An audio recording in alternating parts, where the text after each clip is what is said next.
बिस्मिल्लाहिर्रहमानिर्रहीम। अस्सलाम वालेकुम दोस्तों, कैसे आप सब? उम्मीद करता हूँ खैरियत से होंगे। 15 दिसंबर सन 2024 को उर्दू का पेपर 2 का जो दूसरी ज़बान का पेपर हुआ है उसे आज हम हल करेंगे, इसकी आंसर की डिस्कस करेंगे। देखिए, सबसे पहले पैसेज दिया गया है अमीर खुसरो से मुताल्लिक है, पढ़ लेते हैं पैसेज को। अमीर खुसरो को कुदरत ने बहुत तेज़ दिमाग अता किया था। फारसी, अरबी, तुर्की और संस्कृत वगैरह में उन्हें खूब महारत हासिल थी। वो फारसी के तो बड़े शायर थे ही, साथ ही अपने वतन हिंदुस्तान की राजधानी दिल्ली में बोली जाने वाली ज़बान पर भी अबूर हासिल था। इस ज़बान में पहली बार गीत और दोहे खुसरो ने ही लिखे। यही ज़बान आगे चलकर ज़बान हिंदवी और उर्दू कहलाई। इसलिए उर्दू ज़बान के इर्तिका में खुसरो बुनियादी कड़ी और इमाम की हैसियत से जाने जाते हैं। इन्हें उर्दू का पहला शायर कहा जाता है। इन्होंने हर फन में अपने कमाल के जौहर दिखाए। ये पैसेज था। अब हम आते हैं सवालात पे। अमीर खुसरो कुदरत ने क्या अता किया था? बहुत तेज दिमाग अता किया था। अमीर खुसरो को कौन सी जबानों में खूब महारत थी? तो पैसेज में लिखा है कि फारसी, अरबी, तुर्की और संस्कृत में उन्हें खूब महारत थी। आप यहाँ पे देख पा रहे होंगे, लिखा हुआ है फारसी, अरबी, तुर्की और संस्कृत में उन्हें खूब महारत थी। अमीर खुसरो को अपने वतन हिंदुस्तान की राजधानी में बोली जाने वाली जबान पर क्या था? महारत हासिल थी। ठीक है, आप यहाँ पे देख सकते हैं, साफ साफ लिखा है अबूर हासिल था। लेकिन यहाँ पे जिन्होंने पेपर अटेम्प्ट किया है उन्होंने महारत हासिल थी लगा दिया, लेकिन यहाँ पे अबूर जो होगा पहला वाला ऑप्शन करेक्ट होगा। जिस जबान में उन्होंने गीत और दोहे लिखे वो आगे चलकर जबान हिंदवी और उर्दू कहलाई, यानी कि दूसरा वाला ऑप्शन करेक्ट होगा। उर्दू जबान के इर्तिका में खुसरो किस हैसियत से माने जाते हैं? तो बुनियादी कड़ी और इमाम की हैसियत से खुसरो जाने जाते हैं। अमीर खुसरो को उर्दू का पहला शायर कहा जाता है। फन की जमा क्या होगी? तो फन की जमा फनून होगी और तेज का मुतजाद क्या होगा? धीमा हो जाएगा। ठीक है, अब हम आते हैं दूसरे पैसेज पे और इसको पढ़ के इससे मुताल्लिक सवालों को हल करते हैं। दुनिया में गेंद से खेले जाने वाले खेलों की तादाद सबसे ज्यादा है। इनकी तारीख भी काफी पुरानी है। एक जमाना था जब गेंद से कोई वाकिफ नहीं था। उस जमाने में गेंद की जगह पत्थर इस्तेमाल किए जाते थे। धातुओं का जमाना आया तो इन धातुओं ने पत्थरों की जगह ले ली। लोहा, पीतल आम हो गया तो गेंद भी लोहे और पीतल की बनने लगी। गेंद के खेलों में सबसे पुराना खेल पोलो है। यह डंडे और गेंद से खेला जाता है। तारीख ये बताती है कि ये खेल ईरान से शुरू हुआ और वहां से मिस्र, हिंदुस्तान और चीन पहुंचा। अब आते हैं सवालात पे। दुनिया में कौन से खेलों की तादाद सबसे ज्यादा है? तो गेंद से खेले जाने वाले खेलों की तादाद सबसे ज्यादा है। पुराने जमाने में जब लोग गेंद से वाकिफ नहीं थे तो गेंद किसकी गेंद का इस्तेमाल करते थे? तो पत्थर की गेंद का इस्तेमाल करते थे। उसकी जगह पे पत्थर का इस्तेमाल करते थे। धात के जमाने में लोहे और पीतल की गेंद इस्तेमाल होने लगी। गेंद के खेलों में सबसे पुराना खेल कौन सा है? तो पोलो है। और पोलो का खेल कहाँ से शुरू हुआ? तो ईरान से शुरू हुआ था। खेल की जमा खेलो हो जाएगी। ज्यादा का मुतजाद क्या होगा? तो ज्यादा का मुतजाद कम हो जाएगा। ठीक है, अब हम आते हैं पैसेज पे। लिखने के मुख्तलिफ मराहिल से गुजरते हुए लिखने की आमोजिश को कहते हैं। मैंने बताया था कि राइटिंग के कुछ स्टेप्स होते हैं, उनको हम लिखने का अमलियाती तरीका कहते हैं।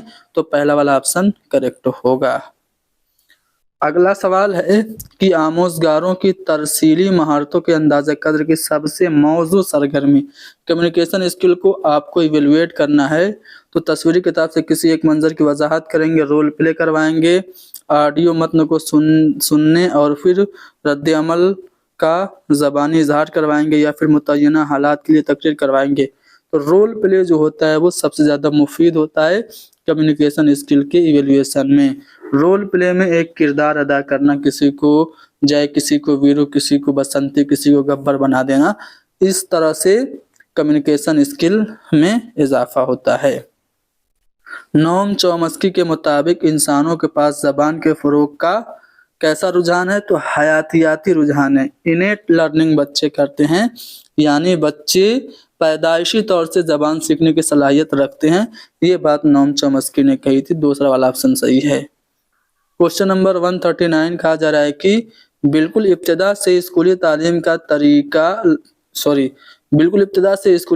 का कसीर लिसानी तरीका डैश के बुरे नतायज के तदारुक में माविन होता है। यानी कि जब हम स्कूल में मल्टीलिंगुअल मेथड का इस्तेमाल करते हैं तो कौन सा जो बुरा प्रभाव है वो नहीं पड़ता है, उसका इलाज हो जाता है। जब आप मल्टीलिंगुअल मेथड का इस्तेमाल करेंगे तो अपनी खुद की लैंग्वेज में बच्चों की जो गलतियां हैं वो धीरे धीरे दूर हो जाएंगी, तो खुद अपनी जबान खोने के जो बुरे नतायज हैं उनके तदारुक में ये माविन होता है। तो तीसरा वाला ऑप्शन सही होगा।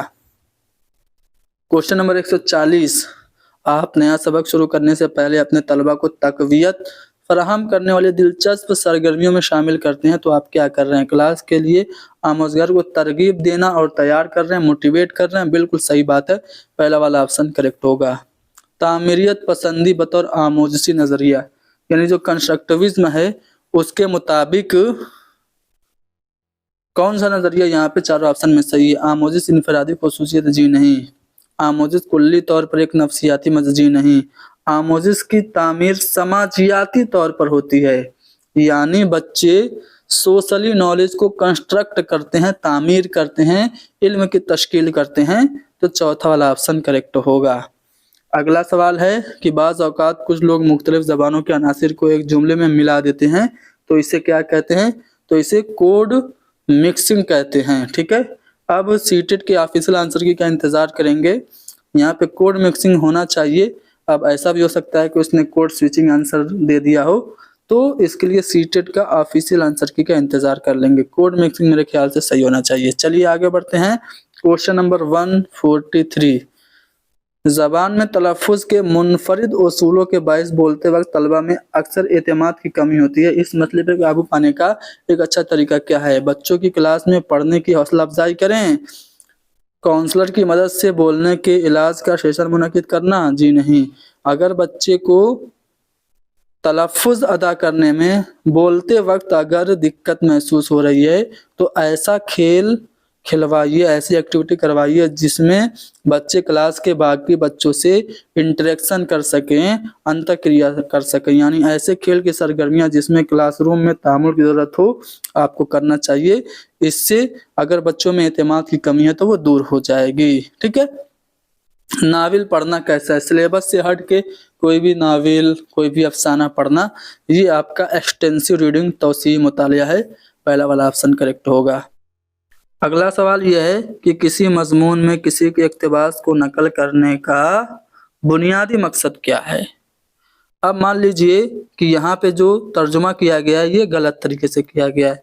यहाँ पे सवाल ये होना चाहिए था कि किसी मजमून में किसी के कौल को, किसी के कोटेशन को नकल करने का बुनियादी मकसद क्या है। मान लीजिए कि आप एक पैसेज लिख रहे हैं, पैसेज लिखते लिखते आपने एक कौल नकल कर दिया। मान लीजिए कि एक हदीस रसूल सल्लल्लाहु अलैहि वसल्लम नकल कर दी कि अना मदीनतुल इल्म व अलियुन बाबुहा, ये आपने हदीस नकल कर दी कोटेशन मार्क में। तो ये जो हदीस कोटेशन आपने नकल की है पैसेज में, तो इसका मकसद क्या है? तो इसका मकसद है जो पैसेज है उसका टोन आप डिफाइन करना चाह रहे हैं, मजमून का लहजा मुकर्रर करना इसका बुनियादी मकसद है। ठीक है, तो पहला वाला ऑप्शन करेक्ट होगा। अगला सवाल कि 8वीं जमात के तलबा को एक आर्टिकल देता है, टीचर 8वीं जमात के तलबा को एक आर्टिकल देता है जो कि उसकी ज़बान की सतह से थोड़ा बुलंद है। आमोज़गार को मतन पर बहुत से काम करने होते हैं, तो इसे हम क्या कहते हैं? तो इसे हम तफ़हीम के मवाद कहते हैं, तफ़हीम मतन के मवाद कहेंगे। चौथा वाला ऑप्शन करेक्ट होगा। कवायद की तदरीस डैश को बेहतर बनाने में बतौर ख़ास मुफीद होती है। ग्रामर टीचिंग से क्या बेहतर होता है? एक्यूरेसी, शुद्धता, सेहत व कतईयत। सेहत ये तंदुरुस्ती वाली सेहत नहीं है, सेहत मतलब सही वाली सेहत है। सेहत व कतईयत कवायद की तदरीस से बेहतर होती है, तो दूसरा वाला ऑप्शन करेक्ट होगा। अगला सवाल की कवायद की तदरीस का मकसद आमोजगार को तरसील के काबिल बनाना है। दर्जन में से कौन इस मकसद से मेल नहीं खाता है? ग्रामर टीचिंग का मकसद क्या है? चारों ऑप्शन पढ़ते हैं। पहले, आमोजगार को कवायद के हर पहलू पे दस्तरस होनी चाहिए। आप इंग्लिश सीख रहे हैं तो इंग्लिश के ग्रामर के हर एक पहलू को आपको जानना चाहिए। बताइए। दूसरा कि आमोजगारों को ऐसी वाज़ेह हिदायत की जरूरत होती है जो कवायद के शिकों को वसी तर सियाक से जोड़ सके। सही बात है, पॉजिटिव, लेकिन हमें निगेटिव फाइंड आउट करना है। आमोजगारों को सिर्फ उन्हीं पहलुओं पे दस्तरस हासिल करना चाहिए जो तरसील के लिए फौरी जरूरतों के लिए लाजमी है। ये बात भी सही है। आप छोटे बच्चों को ग्रामर के हर एक पहलू को कैसे सिखा सकते हैं? सिर्फ वही चीजें सिखाइए जो उसके कोर्स में है, जिसकी उसे जरूरत है। और गलतियों की इस्लाह हमेशा उस्ताद की पहली जिम्मेदारी नहीं होती है। अगर बच्चा गलतियां कर रहा है तो गलतियों से सीख रहा है, टीचर उसको तुरंत नहीं टोकेगा, तो ये बात भी पॉजिटिव है। क्योंकि हमसे निगेटिव पूछ रहा है तो पहला वाला ऑप्शन निगेटिव होगा। कवायद, आमोजगारों को कवायद के हर पहलू पे दस्तरस हासिल होना चाहिए, ये बात सही नहीं है। आप इंग्लिश बोल रहे हैं, क्या इंग्लिश ग्रामर का सभी एस्पेक्ट जानते हैं? आप यहाँ से सऊदी चले गए, वहाँ 6 महीने रहे, वहाँ जाके आप अरबी बोलने लगे, कैफ हालुक हबीबी, तो क्या आप ग्रामर के सभी एक्सपेक्ट को, अरबी ग्रामर के सभी पहलू को जान गए? जी नहीं। तो आमोजगार को कवायद के हर पहलू पे दस्तरस हासिल होना चाहिए, ये बात सही नहीं है। और यही हमारा जवाब होगा। क्वेश्चन नंबर 148 का पहला वाला ऑप्शन करेक्ट होगा। पढ़ने में तायनाती इशारे माविन हैं जो किसमें मददगार होते हैं? तायनाती इशारे मानी अख्ज़ करने में, अख्ज़ मानी के अमल में ये मददगार होते हैं। Question number 150। क्वेश्चन नंबर 150 में कहा जा रहा है कि ज़बान की तदरीस आमोज़ी का कौन सा तरीका मानता है कि ज़बान एक आदत है? तो समी लसानी तरीका ऑडियो लिंगुअल मेथड के मुताबिक लैंग्वेज इज अ हैबिट। ठीक है, तो यहाँ पे चौथा वाला ऑप्शन करेक्ट होगा। तो ये जो पेपर हुआ है, पेपर 2 का दूसरी ज़बान की आंसर की, ये हमें दस्तयाब हुई थी, हमने आप लोगों को प्रोवाइड करा दी आंसर की। और भी पेपर हमको मिलेंगे तो हम उसकी आंसर की आप लोगों को दस्तयाब करा देंगे। क्लास को लाइक कीजिए, शेयर कीजिए, हैदरी स्टडी पॉइंट को सब्सक्राइब कीजिए। Thank you very much.